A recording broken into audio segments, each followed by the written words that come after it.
Hi everyone, welcome to sleepy classes. स्वागत है आप सबका प्रीक्योर में हम करंट अफेयर्स डिस्कस करेंगे of environment which are relevant with respect to both prelims and mains of the last week. तो जितने भी पिछले हफ्ते में रेलिवेंट करंट अफेयर्स हैं उनको हम इन डिटेल डिस्कस करेंगे इस वीडियो में, राइट। सो पहले शुरुआत करते हैं। Sundarbans home to 428 species of birds. अब basically zoological survey of India ने एक पब्लिकेशन निकाली, ठीक है, which is known as birds of the Sundarban biosphere reserve.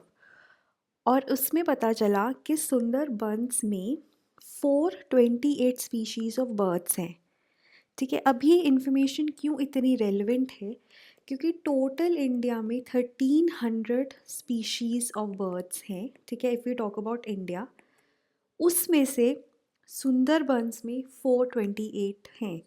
So it is very important biodiversity hub of our country, ठीक है। ये बहुत ही ज़्यादा एक इम्पॉर्टेंट बायोडाइवर्सिटी हब है, इसको प्रोटेक्ट करना बहुत ज़्यादा ज़रूरी है।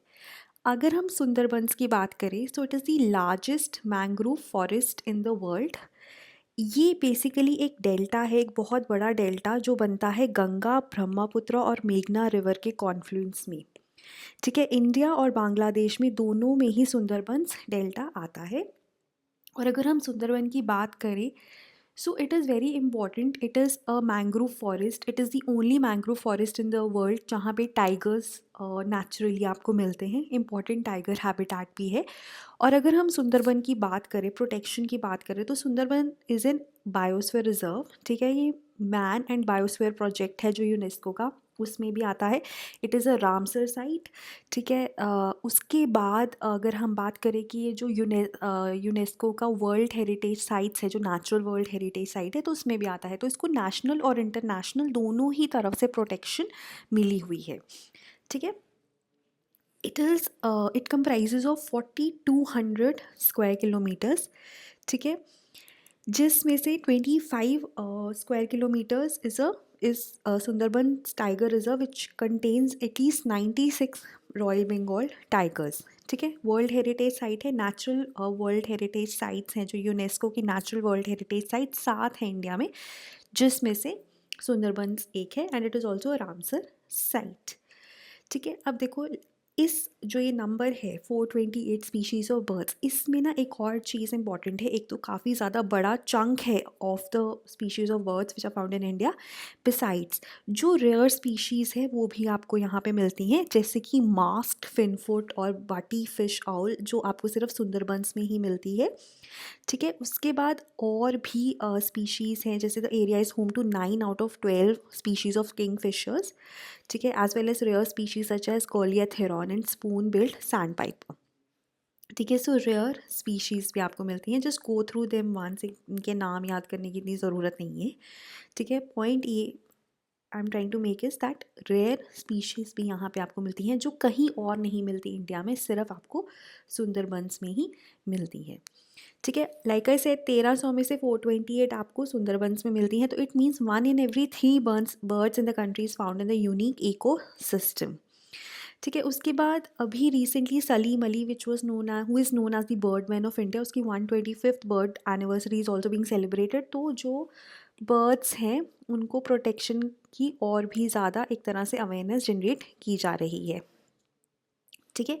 So Sundarbans are the most diverse of all natural landscapes and accounts for 60% of the all mangrove forest in the country, right. So if you look at the map of the Sundarbans, ठीक है, सो ये है। अब देखो, यहाँ पे बांग्लादेश में भी है, इंडिया में भी है, और यहाँ पे बहुत सारी छोटी छोटी ना आपको वाइल्ड लाइफ सैंक्चुरीज मिल जाएंगी, right. Okay, then another important thing is that you have mud flats here, ठीक है। जब भी लो टाइड होती है तो ये mud flats expose हो जाते हैं, so they are rich in microorganisms and they're very ideal for feeding of migratory birds. So not only resident birds are found here but migratory birds भी आपको बहुत ज़्यादा यहाँ पे मिल जाती हैं, so they act as stopover sites for migratory birds which are flying southwards and back. Then let's talk about the Zoological Survey of India, जिसकी ये publication है. Now, Zoological Survey of India was launched in 1916 to promote the survey, exploration and research, ठीक है, to enhance the knowledge regarding the flora and fauna of the British Indian Empire. तो 1916 में ये launch हुआ था. But अभी भी ये है, and it is one of the apex organisation of India on animal taxonomy. तो जितनी भी फौना है उसके बारे में, चाहे सर्वे हो, चाहे एक्सप्लोरेशन हो, चाहे उसके बारे में कोई रिसर्च हो, वो जूलॉजिकल सर्वे ऑफ इंडिया ही करता है. जैसे अभी बर्ड्स इन सुंदरबंस के ऊपर इसने एक पब्लिकेशन निकाली है, ठीक है. पहले initially it was just a zoological section of Indian museum in Kolkata, but अभी इसके 16 रीजनल सेंटर्स हैं which are spread across the country, but the headquarters are in Kolkata, right. Now another important thing इसके क्या functions है. So it promotes the survey, exploration, research and documentation on the various aspects of animal taxonomy, ठीक है. Then it makes a status survey of the threatened or endemic species, ठीक है. जो threatened species हैं, ठीक है, और जो एंडेमिक है, जो सिर्फ हमारे देश में मिलती हैं एज फार एज फौना और एनिमल्स आर कंसर्न, उनके बारे में ये एक स्टेटस सर्वे करता है हर साल. देन रेड डेटा बुक जैसे कि हमारे पास IUCN की रेड लिस्ट होती है, उसी तरह से इंडिया की जो रेड डेटा बुक है वो जूलॉजिकल सर्वे ऑफ इंडिया निकालता है. फौना ऑफ इंडिया और पूरे देश का फौना और स्टेट्स का फौना के ऊपर भी जो डेटा है यही बताता है आपको. Then bio ecological studies conduct करता है. देन जितनी भी रिकॉर्डेड स्पीशीज़ हैं उनका अगर आपको डेटा बेस चाहिए तो ZSI ही बताएगा.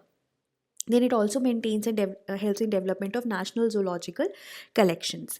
और एक्टिविटीज़ कौन कोऑर्डिनेट करता है, बेसिकली मिनिस्ट्री ऑफ एनवायरनमेंट के under conservation and survey division है, राइट. सो अगेन वही वाली बातें हैं जो हमने ऊपर डिस्कस करी. उसमें एक और चीज़ ये है कि जो हमारे पास GIS, जो जियोग्राफिक इंफॉर्मेशन सिस्टम है, या रिमोट सेंसिंग जो स्टडीज़ हो रही हैं, वो भी ZSI करता है. And it also works for the development of ENVIS which is environmental information system and CITES, ठीक है. साइट्स क्या है, convention on prevention of international trade in endangered species. जो भी इंटरनेशनल ट्रेड हो रही है एंडेंजर्ड स्पीशीज़ को, इसको ये कन्वेंशन कंट्रोल करती है, और उसका भी जो वन स्टॉप पॉइंट है हमारे देश में वो ZSI ही है. Then it also conducts research with other organizations in India and abroad, right?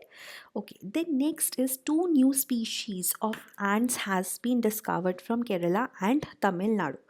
तो जब भी कोई नई स्पीशीज़ डिस्कवर होती है ना, तो मेजरली एक जो क्वेश्चन आता है वो ये आता है कि कहाँ से डिस्कवर हुई हैं, ठीक है. और दूसरा जो क्वेश्चन आता है वो ये आता है कि why are they considered as new species, ठीक है, कि वो पुरानी मिलती जुलती स्पीशीज़ से कैसे डिफरेंट है, ठीक है. और मोस्टली अगर हम नई स्पीशीज़ की बात करें ना, तो वो आपको वेस्टर्न घाट्स या north east part of the country में ही मिलती हैं, जो कि बायोडाइवर्सिटी हॉटस्पॉट्स हैं, ठीक है. And they are very much biodiverse, ठीक है. बहुत सारी ऐसी स्पीशीज़ हैं जो वहाँ पे अनडिस्कवर्ड हैं, अनएक्सप्लोर्ड हैं, और नई स्पीशीज़ मिलती ही रहती हैं. जैसे कि केरला और तमिलनाडु की बात करें तो वेस्टर्न घाट्स में ही आएगा, right. So 2 new species of a rare and genus. तो जो नई डिस्कवर हुई हैं स्पीशीज़ वो भी रेयर जीनस का ही पार्ट है. मतलब ये वाली जो एंट की जीनस है ये ऑलरेडी रेयर है, ठीक है, बहुत ही कम दिखती हैं हमें. तो इनमें 2 नई species have been discovered, right, by a team of scientist in department of science and technology, ठीक है. जो एक है वो Periyar tiger reserve of Kerala में मिली है और उसका नाम ऊसेरिया, दिस इज़ द जीनस, ठीक है. इसी में ये दोनों स्पीशीज़ मिली हैं, जो शायद in honour of the of a professor who is an evolutionary biologist from Jawaharlal Nehru Center for Advanced Scientific Research, ठीक है. तो एक साइंटिस्ट के नाम पे उनको नाम दिया गया है. और जो दूसरी है दैट इज़ ऑल्सो ऊसेरिया डेकामेरा, ठीक है. Deca means 10, so it refers to the 10 segmented antennal count and it was discovered in Madurai, ठीक है. So ये जो 2 नई एंट्स हैं ये ऊसेरिया जीनस में पाई जाएंगी. मतलब ऑब्वियसली क्योंकि एक जीनस होता है, ठीक है, उसके बाद डिफरेंट स्पीशीज़ हैं. तो ये जो 2 नई स्पीशीज़ है ये इस जीनस में ऐड होंगी, और ऑलरेडी ये जो जीनस है ये रेयर है, ठीक है. और अगर हम डिफरेंस की बात करें तो क्यों डिफरेंट है ये species from the other species found in those area, because of the number of antennal segments. Like I said 10 हैं डेकामेरा में, तो जो एंटेनल सेगमेंट्स हैं वो डिफरेंट है।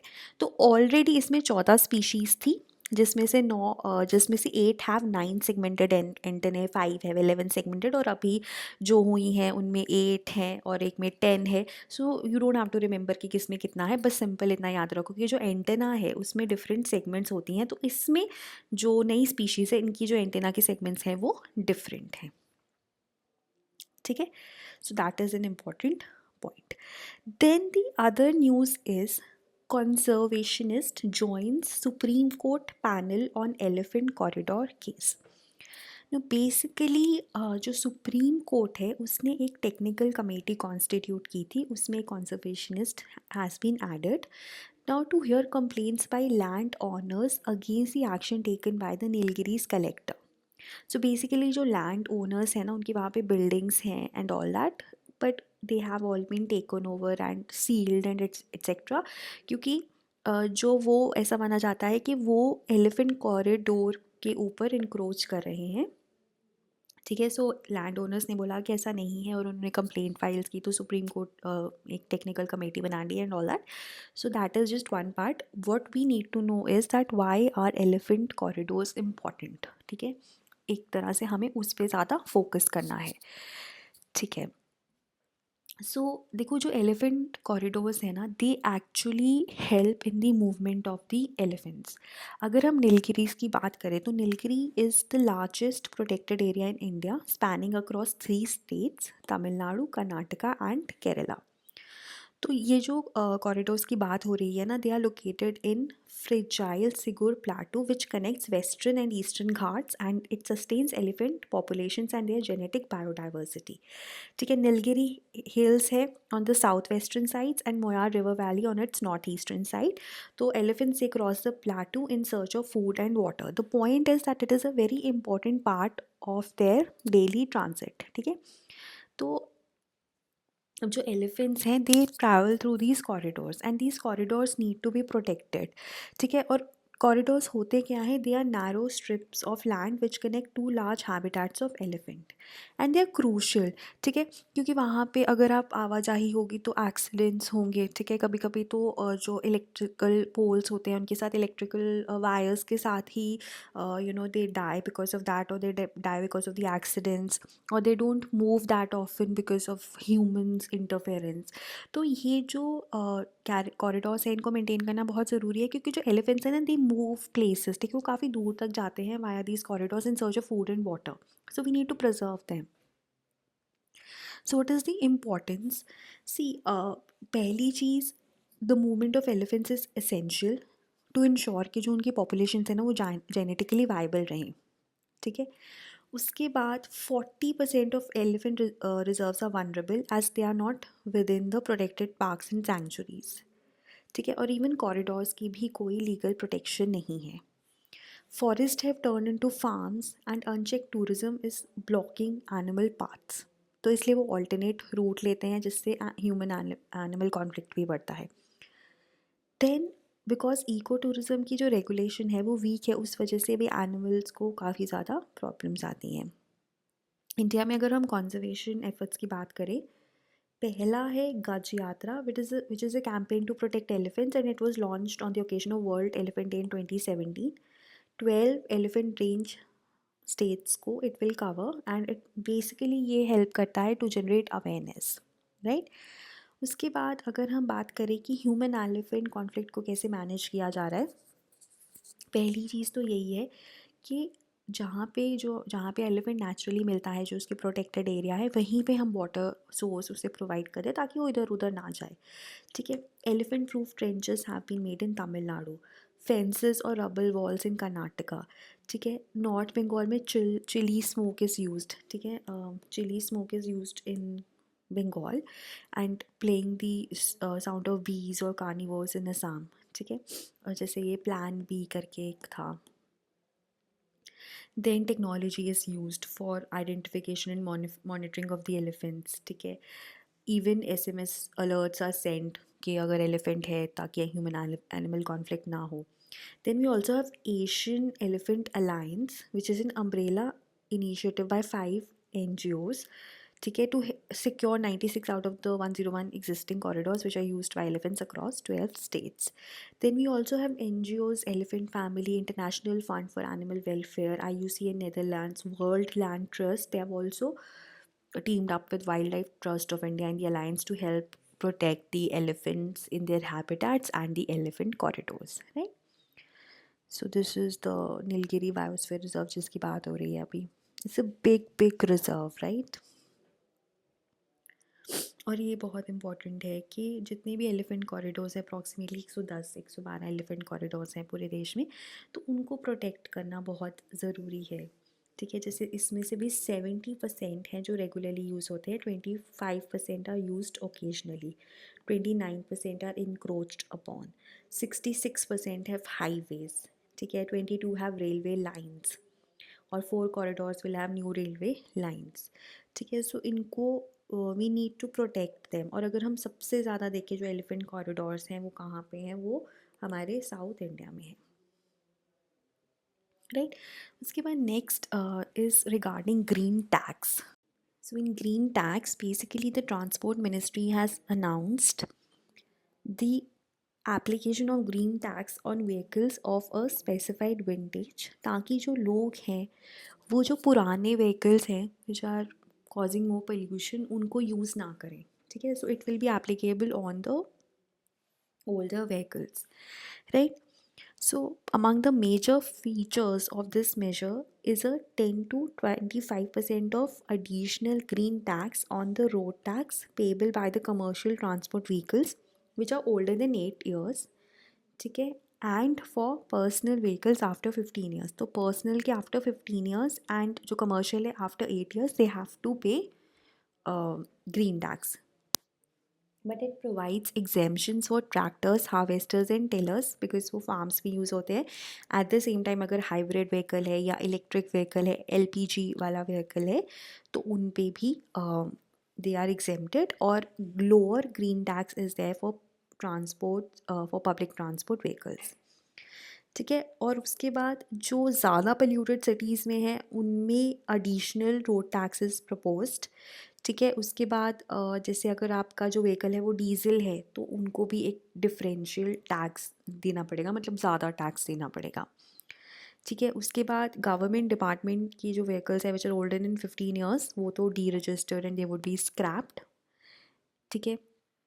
और अगर हम ग्रीन टैक्स की बात करें तो ये कहाँ पे जाएगा, it will go in a separate account which will help the states measure pollution, ठीक है, एंड टैकल इट. तो पहले मेजर करेंगे उसको टैकल करेंगे. State governments are expected to comment on this proposal and it would come into force approximately in 2022. Now what is more important is, does scrapping old vehicles carry some benefits? ठीक है, जो 15 साल से पुराने vehicles हैं उनको scrap कर दो तो क्या उसका कोई फ़ायदा है, तो उस पर हम डिस्कस करेंगे. Now India has been working on a scrappage policy for years, ठीक है. So when you talk about scrappage it will obviously give a boost to the automobile industry, है ना, या उससे भी जो जुड़े हुए बिजनेसेस हैं, क्योंकि डिमांड बढ़ेगी, ठीक है. उसके बाद it will also help in the recycling of steel, aluminium, plastic, है ना. अब जो नए व्हीकल्स आएंगे they will conform to stricter measures and fuel efficiency standards which are more environment friendly और जिसके सेफ्टी फीचर्स ज़्यादा हैं, ठीक है. जैसे कि अभी इलेक्ट्रिक व्हीकल्स आ गए हैं, हाइब्रिड व्हीकल्स आ रहे हैं. तो 2016 में इंडिया ने corporate average fuel economy standards notify किए थे for passenger vehicles to boost efficiency. Those with not more than 9 seats and weighing less than 3500 kg were covered from April 1, 2017. उसके बाद जो एवरेज फ्यूल कंजम्पशन स्टैंडर्ड है जो bureau of energy efficiency देती है that is less than 5.49 litres पर 100 kilometres. 2022 में इससे भी ज़्यादा स्ट्रिक्टर एफिशिएंसी नॉर्म्स आने की संभावना है. और लाइट, मीडियम और हैवी व्हीकल्स के लिए भी separate standards are going to be there.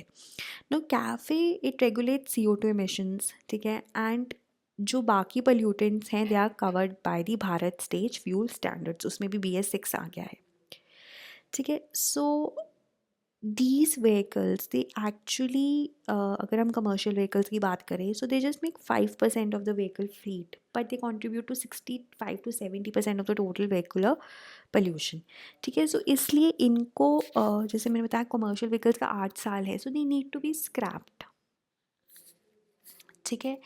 So we need to have accelerated vehicle replacement schemes, और बहुत सारे देशों में ये है, ठीक है। The most notable ones are those in Europe, ठीक है। Besides the high profile $3 billion cash for clunkers और कार्स, ठीक है। सो द आइडिया इज़ कि आप अगर some people who can not afford a replacement, ठीक है, उनके लिए ये स्कीम बहुत अच्छी है। और even in India also there are lot of people who can not afford replacement, specially अभी कोरोना के केस में, उसके बाद तो उस केस में ये जो है स्कीम है, इट इज़ वेरी नाइस कि आप लोगों को पैसे दे देते हो, ठीक है, कि अगर आपको गाड़ी बदलनी है so you can actually give them money. जैसे इंडिया में भी 2015 में ट्रांसपोर्ट मिनिस्ट्री ने एक आइडिया ड्राफ्ट किया था कि those people who are actually selling off old vehicles of specified age, ठीक है, उनको एक सर्टिफिकेट मिलेगा which can be redeemed for a discount of 30,000 to 50,000 for new passenger vehicles, ठीक है। कमर्शियल व्हीकल के लिए आप टैक्सेस में बेनिफिट दे सकते हो। एट एन एस्टिमेशन जो था, नॉर्मल एवरेज एस्टिमेशन था, वो 1.5 लाख था। So the idea is to help people get rid of their old cars and get them to buy the new ones, क्योंकि जो नई हैं they have better environmental parameters, ठीक है, वो ज़्यादा पोल्यूटिंग नहीं है, उनके सेफ्टी फीचर्स अच्छे हैं, फ्यूल एफिशिएंसी ज़्यादा है उनकी, so all of these features. But this idea did not progress.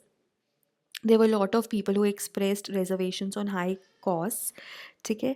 So the idea was, NITI Aayog भी था उनमें से एक, और उन्होंने यही बोला कि बहुत सारे लोग इस पोजीशन में ही नहीं होते कि वो अपने ओल्ड व्हीकल्स को रिटायर कर पाएँ, ठीक है। So the proposals in earlier draft also envisaged tax discounts for those who exchanged old motors for new ones, ठीक है। टैक्स डिस्काउंट भी थे और एक कैश सर्टिफिकेट भी था। और जो अभी है ग्रीन टैक्स का जो इनिशिएटिव है, so that has limited objective of nudging the owners of older vehicles to sell them off rather than pay a green tax penalty, ठीक है। तो एक नच है ये। सो when you don't have a sufficient incentive और penalty, ठीक है, you can not actually से कि अब लोग इसको अपने पुराने व्हीकल्स को छोड़ देंगे, because there is no compulsion. और अगर पुराने व्हीकल चलते रहेंगे so it will defeat the clean air objective and bring no cheer to the automobile industry. So what I am trying to say here is, अगर हम green tax की भी बात करें, ग्रीन टैक्स बहुत ही एक छोटा सा नच है, ठीक है। आपको कोई बड़ा इंसेंटिव देना है लोगों को ताकि वो अपने पुराने व्हीकल्स को बेचें और नए खरीदें, या फिर पेनल्टी, बड़ी पेनल्टी लगानी चाहिए, ठीक है। Either of these might work, ठीक है। और दूसरी चीज़ ये है कि ये इन्वायरमेंट के लिए ज़्यादा एक तरह से ग्रीन टैक्स भी इन्वायरमेंट के लिए बेटर है और ऑटोमोबाइल इंडस्ट्री के लिए भी बेटर है, उसको भी थोड़ा एम्पिटस मिलेगा, ठीक है। Other options available to tweak the policy are for a clean up commercial transport vehicles are of highest concern on fuel efficiency, emissions and safety, है ना। तो जो गवर्नमेंट है उसको कमर्शियल व्हीकल्स को ही टारगेट करना चाहिए, क्योंकि वो सबसे ज़्यादा पोल्यूशन करते हैं, ठीक है। उसके बाद जो सेंटर है, it can actually give loans and grants to smaller operators to scrap their junk vehicles, at the same time green tax annually बढ़ाते रहना है। A second stimulus to bus companies could also help green the fleet and cut pollution, ठीक है। जो auto rickshaws है, they can be offered low interest loans particularly to move to the electric vehicles. So the government is the man which is the primarily जो penalty भी लगाएगी और incentive भी देगी ताकि ये चीज़ें हो, right. Next is climate adaptation summit 2021। So ये ऑनलाइन हुई थी and it was hosted by Netherlands. Prime minister of our country addressed it and उन्होंने कुछ अनाउंसमेंट्स की हैं कि पहली चीज़, climate adaptation is very important and it is a key element of India's development efforts, लेकिन ये ज़्यादा इंपॉर्टेंट है हमारे लिए with respect to prelims and mains. ये है कि इंडिया कह रहा है कि 2030 तक रिन्यूएबल एनर्जी कैपेसिटी 450 गीगावाट्स हो जाएगी। अभी इमीडिएट टारगेट 2022 तक है 175 गीगावाट्स का, ठीक है। और इंडिया एलईडी लाइट्स को प्रमोट कर रहा है, saving 38 million tons of CO2 emissions annually. And it is also going to restore 21 million hectares of degraded land by 2030. ठीक है. So like I said, this summit was hosted by the Netherlands government in 2021. Online हुई थी और उसको कैस online के नाम से जाना जाता है, ठीक है. It actually showcased the pioneering solutions of the climate emergency and sustaining momentum through COP26, right? CAS will help in delivering the action and inspire the change to help the societies build back better. Then agricultural research के लिए funding की बात की गई, ठीक है. They also expanded the access to farmer advisory services, risk management and financial services. Then it was organized with the aim of realizing the transitions which is required for a climate resilient world. Then it also focuses on the new investments to the smallholder farmers so that they could better adapt to the climate change. उसके बाद India ने ये भी commit किया कि it will provide clean cooking fuel to 80 million rural households. It also committed to connect 64 million households with a piped water supply. उसके बाद एक इम्पॉर्टेंट चीज़ है COP26 के बारे में कि ये 2020 में होनी थी in Glasgow UK, but it didn't happen. So अब ये 2021 में होगी, तो ये भी एक इम्पॉर्टेंट फैक्ट है जो आप नोट कर लीजिए. Then next is regarding national marine turtle action plan launched. Now marine turtles are a very important part of the biodiversity, right? So उसको conserve करना is very important. So we needed to have a new conservation paradigm for turtles, for marine turtles. So Ministry of Environment has come up with Marine Megafauna Stranding Guidelines and National Marine Turtle Action Plan.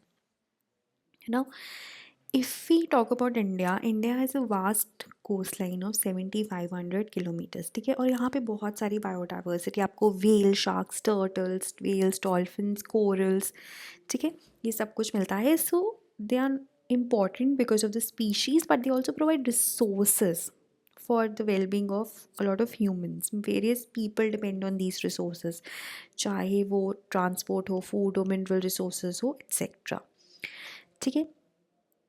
Now, marine megafauna species and marine turtles they face a wide variety of challenges जैसे stranding और entanglement. तो इनको manage करने के लिए we need coordination, action and people's participation, ठीक है. So उसी के तहत these guidelines and action plan has come out and they contain ways and means to not only promote intersectoral action for the conservation, but जो different stake holders हैं जैसे government, civil society, उनके बीच में भी coordination बढ़े, ठीक है, ताकि जो भी चैलेंजेस वो फेस कर रहे हैं जैसे स्ट्रैंडिंग, इंटेंगलमेंट, इंजरी, मोर्टालिटी, वो कम से कम हो. एट द सेम टाइम अगर हो रहा है तो उसका रिस्पॉन्स अच्छा हो. That will help win the cause of conservation of marine turtles. Then they also highlight actions to be taken for handling stranded animals, ठीक है. उसके बाद कैसे उनको ऑन शोर पे हैंडल करना है, कैसे उसे सी में हैंडल करना है या बोट में हैंडल करना है, ठीक है. कैसे थ्रेट्स को कम कर सकते हैं, कैसे उन्हें रिहैबिलिटेट कर सकते हैं, लोगों की पार्टिसिपेशन कैसे बढ़ा सकते हैं, साइंस एंड टेक्नोलॉजी का कैसे यूज़ कर सकते हैं, all of that. So that's all about the precure. अब अगर हम कोर्सेज़ की बात करें तो हमारे 2022 के courses are live. So we have prelims cum mains, PSIR, sociology, SC and CSAT. आप इनको डिफरेंट कॉम्बिनेशंस पे ले सकते हो जिसमें आपको डिस्काउंट मिलेंगे rather than buying them individually. और there is also an inaugural discount of 1000 rupees which is valid up till 7th February. And even instalment plans are available. अगर हम 2021 के कोर्सेज़ की बात करें so we have crash course, test series and CSAT available, right. और in fact इसमें भी crash course में स्टैटिक करंट अफेयर्स अपडेट और टेस्ट सीरीज़ है. टेस्ट सीरीज़ में आपको 25 GS के टेस्ट मिलेंगे प्लस वीडियो सोल्यूशंस. और अगर आप क्रैश कोर्स भी चाहें तो उसके लिए भी you can get them in instalments. अगर आपको कोई भी डाउट है आप हमें कॉल कर सकते हैं इस नंबर पे या फिर कमेंट्स में भी बता सकते हैं. Thank you so much.